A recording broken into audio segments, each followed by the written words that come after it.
Would you stay silent? Or let revenge speak for you?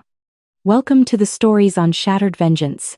Step into a world where love turns dangerous, revenge feels inevitable, and every story drags you deeper into the shadows of desire, betrayal, and the human heart. Let's begin today's story. The emergency family meeting had been called for 2 p.m. sharp on Sunday, with everyone required to attend. I walked into Mom and Dad's living room to find the entire extended family assembled like a tribunal, aunts, uncles, cousins, and grandparents all seated facing Dad, who stood with his presentation materials. "Thank you all for coming," Dad began formally. "We've called this meeting to discuss a family investment opportunity that will benefit everyone, especially Jessica." My sister Jessica sat in the front row beaming. At 24, she'd always been the family princess, and her upcoming wedding had become the family's obsession. Jessica and David are planning their dream wedding for next spring. The venue alone costs $60,000, and with all the details Jessica has planned, we're looking at about $150,000 total. Murmurs of approval rippled through the room. This was Jessica's special day after all, and no expense was too great for the family golden child. "The challenge," Dad said, "is funding this celebration properly. But we've identified a solution that makes financial sense for everyone involved." He gestured toward where I sat quietly in the back corner. "As many of you know, Alex purchased a house 2 years ago in the Riverside district. It's a beautiful 3-bedroom colonial that's appreciated significantly since the purchase." I kept my expression neutral, watching my family discuss my property like it was a community asset rather than my personal residence. "Current market value is approximately $420,000, Dad announced proudly. "More than enough to cover Jessica's wedding expenses, with plenty left over for the newlyweds' future." Aunt Margaret raised her hand. "But Alex lives in that house. Where would he go?" "Excellent question," Dad replied smoothly.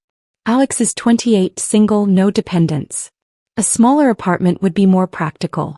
This house is too much space for one person anyway." I almost laughed at the irony. The house they were planning to sell had been my sanctuary for 2 years, bought with income from my software consulting business that they consistently dismissed. "But does Alex want to sell?" asked Uncle Tom, glancing back at me with mild concern. "That's why we're having a family vote," Dad explained. "This affects everyone, so everyone gets input. Alex will understand that sometimes individual preferences need to give way to family priorities." Jessica stood up dramatically. "I know this is a big sacrifice," she said, her voice quivering. "But it would mean everything to David and me." "It's not just about the wedding," Mom added. "It's about Alex making a smart financial decision. Selling now makes economic sense." The family nodded in agreement. They'd transformed my forced displacement into sound financial planning. "Let's vote," Dad announced. "All in favor of Alex selling the Riverside house to fund Jessica's wedding?" Hands shot up around the room. Aunt Margaret, Uncle Tom, both sets of grandparents, all my cousins. Even my 12-year-old nephew raised his hand. "Motion carries unanimously," Dad declared triumphantly.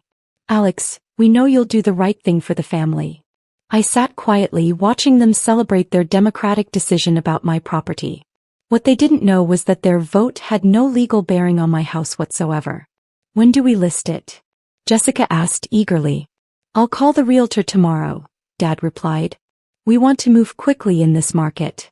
"Actually," I said quietly, "you might want to check with the bank before listing anything." Dad looked confused. "What do you mean?"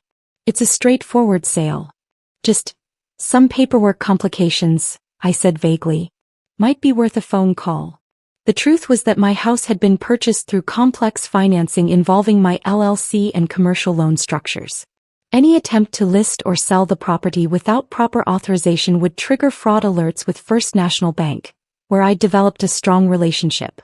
"Paperwork can be sorted out," Dad waved dismissively. "The important thing is family unity. Jessica's wedding is a once-in-a-lifetime event." "Of course," I agreed. "Family unity is very important." The meeting disbanded with everyone congratulating Jessica. Several relatives stopped to thank me for my generous sacrifice. I drove home and spent Sunday evening reviewing my banking documentation. Then I sent a brief email to David Richardson, Senior Vice President at First National. David, FYI, my family may attempt to list my Riverside property tomorrow without authorization. This would constitute attempted fraud. Thought you should be aware. Alex. His response came back within 10 minutes. Thanks for the heads up. We'll flag the property for monitoring. Any unauthorized listing attempts will trigger immediate fraud protocols. Monday morning I was working when my phone rang. The caller ID showed First National Bank. Alex, it's David Richardson. We need to discuss your property situation immediately. What's happening? Someone attempted to list your house at 9 a.m. this morning. Used your father's contact information but claimed to have power of attorney for the sale. Our fraud department flagged it immediately. Power of attorney? Apparently he told the realtor he was handling the sale because you were financially overwhelmed and needed family assistance. The listing was submitted to EMS before we caught it. But it's been removed? Removed and flagged. But Alex, this is serious. Unauthorized property listing is attempted fraud. We're required to investigate. 2 hours later, I sat in David Richardson's office at First National, reviewing the attempted listing documentation. My father had tried to list my house, claiming family power of attorney that didn't exist. The realtor was suspicious, David explained. Your father couldn't produce title documents or prove legal authority. But he was insistent that this was a family decision. I didn't agree to anything. That's what our fraud department assumed. The question is how you want to handle this moving forward. What are my options? We can file a formal fraud report with law enforcement. Or we can treat this as family miscommunication and implement additional security protocols on your account. What kind of security protocols? Multi-factor authentication for property-related transactions. Immediate notification if anyone attempts to access your account. A flag that prevents listing attempts without your authorization. That sounds appropriate. David pulled out paperwork. Your father indicated he'd be handling all communication about the sale.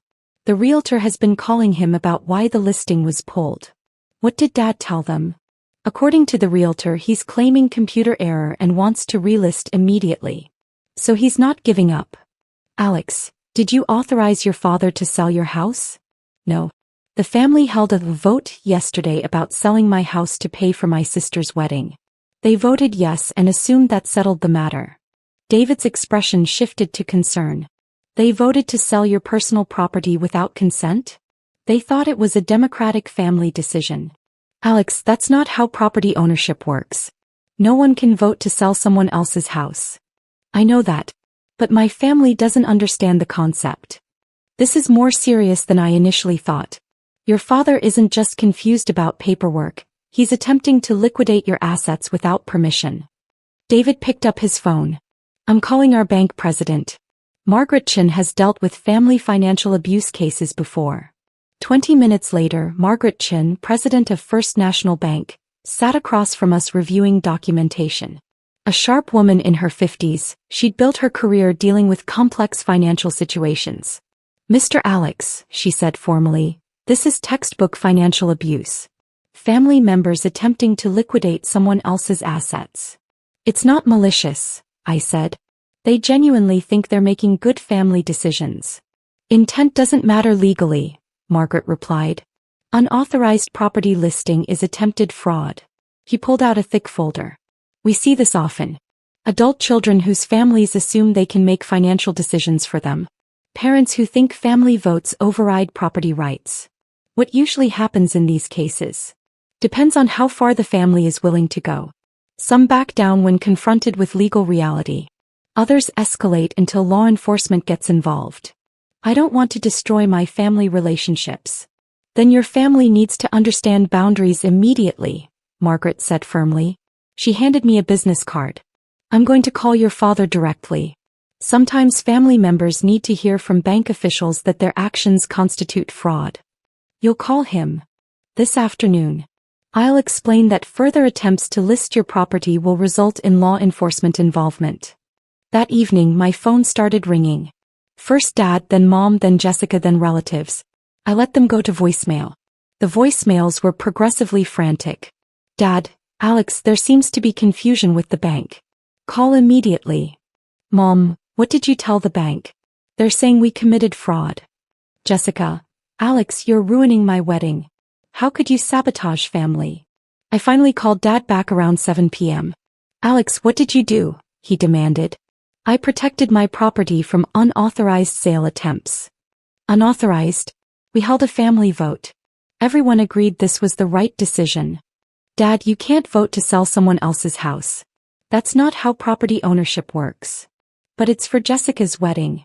It's a family investment. It's my house. I didn't agree to sell it. So you're willing to destroy your sister's dreams over a house you don't need? I'm willing to maintain ownership of my property. There was a long pause. The bank president said if we try to list the house again, she'll call the police. That's correct. Alex, this is your family. We're not criminals. Then stop trying to sell my house without permission.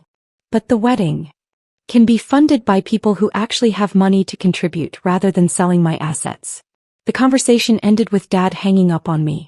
Within an hour, my phone was buzzing with texts from extended family, ranging from disappointed to angry. Tuesday morning, Margaret Chen called with an update. Your father called 3 more realtors yesterday, trying to find one who would list the property. 3 more. All contacted us for verification when they couldn't confirm ownership. We've flagged your property with every major realtor. So they know not to list it? They know any listing attempts will be reported as fraud. What about family? I suspect they're learning that family votes don't override property laws. How are they handling this? Not well. I'm being accused of destroying my sister's wedding. Classic financial abuse tactics. Making the victim responsible for saying no. It doesn't feel like abuse. It feels like family. Alex, families don't vote to liquidate each other's assets. Families don't attempt fraud when owner says no. She was right, but it didn't make the situation less painful. What happens next? That depends on your family. If they accept your house is not for sale, this ends. If they continue attempting to circumvent property rights, we escalate to law enforcement. 2 weeks later, Jessica's wedding was scaled back to $25,000. Relatives contributed, but nobody tried selling houses. Family relationship has been strained but healing. They learned family votes don't create legal authority. I learned boundaries require intervention. Chin was right about financial abuse being common. What feels like loyalty can be manipulation. Jessica got married. Kept my house. Family learned property ownership isn't group decision. Fraud alerts got attention. Professional intervention creates boundaries.